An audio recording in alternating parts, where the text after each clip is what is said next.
Abby's eyelids grew heavy as the chaise rumbled along. After only 2 days of travel, the tedium of the journey wore on both her and Fanny. Even now her maid's head drooped sideways onto Abby's shoulder, the woman's breathing thick and even. Abby shifted slightly, easing into a more comfortable position. It wouldn't hurt to close her own eyes. They still had Hounslow Heath to cross before stopping for the night. There'd be nothing to see but rain-dampened flatlands anyway. Her chin dropped to her chest, and she gave in to the jiggle and sway of the carriage. For the first time since her father had remarried, she could finally fully relax. No more cutting remarks from her stepmother, no cross looks from her sisters. It was a welcome feeling, this freedom, decadent and heady, and horribly shame-inducing. She ought to be missing her family, not reveling in their absence. She ought to be praying for them each night as her head hit the pillow, not dreaming of her new life with Sir Jonathan Aberley. As she bobbed along with the rhythm of the rolling wheels, she vowed to be more diligent in prayer for them, starting tonight.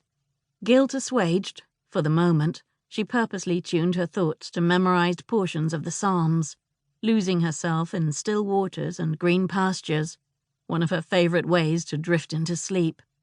But a sudden stop jerked her back to reality.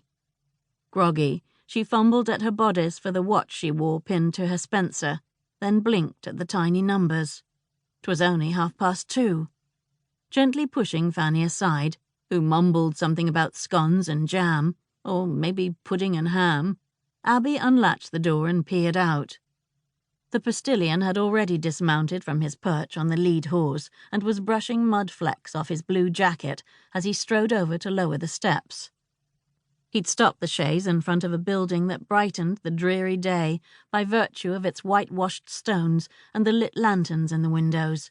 Above the front door of the inn, gilt letters, chipped and crooked, spelled out the Golden Cross.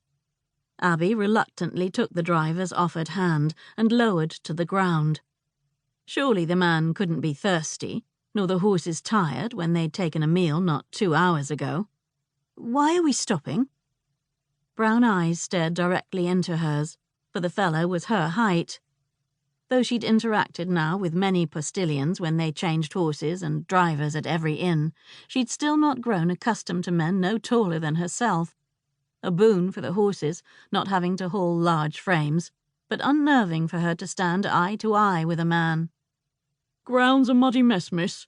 It'll take too long to cross the heath with the roads such as they are.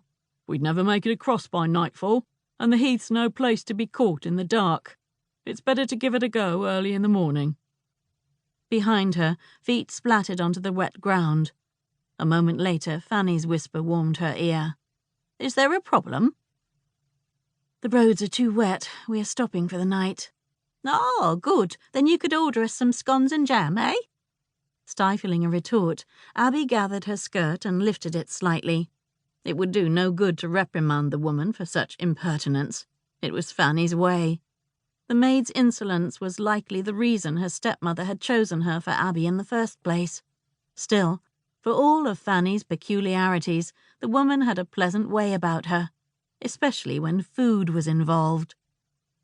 Stepping on flagstones too far apart for comfort, Abby gathered her gown a bit higher and focused on the precarious walkway leading to the door of the inn.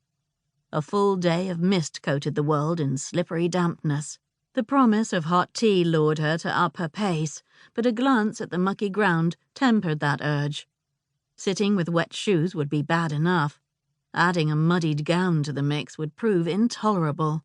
Inside, she and Fanny stopped at an ancient slab of a bar, darkened by centuries of spilled ale and the elbows of patrons too many to count. Behind it, a round fellow wiping off the rim of a mug with the corner of his apron glanced over at them. "What'll it be, ladies?" We need a room for the evening and tea for now." Abby dabbed away the moisture on her cheeks with the back of her hand. "For 2, please." "Aye, room 4 is yours. I'll have a boy fetch your belongings." He set the mug down, then tipped his head toward an open door across from the bar. "Find a table in the front room just through there. Tea will be out shortly."